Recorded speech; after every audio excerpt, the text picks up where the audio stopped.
Гнусная блевотина. Пузырь с вонючей касторкой. Иди и получи по яйцам, если, конечно, они у тебя есть. Евнух вонючий.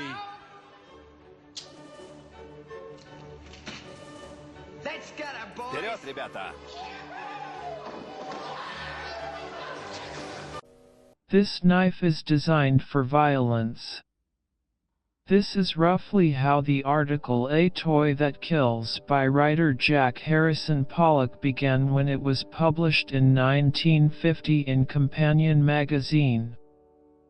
After that, a global campaign to ban switchblade knives began, starting in the United States. And in some ways, he was right. The blade springs out of the handle like a snake's tongue in a front-folding knife, or, in the more reliable and popular side-folding version, the long, narrow blade dramatically arcs out of the handle from the side. And, of course, the knife of the bad guys in movies, the famous Italian spring stiletto, with the 1½ sharpening, or without it at all, called a pin in the slang of the youth of the 40s and 50s. After the war, many soldiers returning from Europe to the United States brought such knives with them as souvenirs.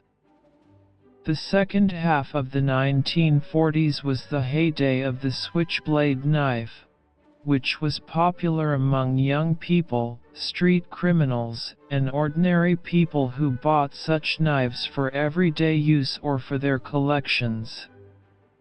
The US became the main market for European spring knife manufacturers until 1958, when the spring knife was banned first in the US and then in many European countries, after which its popularity declined.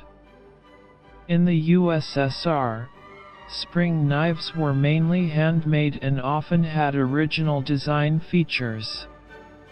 After the collapse of the USSR, all markets and stalls were flooded with low-quality spring knives that were dangerous primarily to the owner. Since the early 2000s, I have had this John Rambo pocket knife. Nowadays, street gangs are armed with weapons far more serious than knives. But the knife has not yet shaken off its image as an instrument of violence.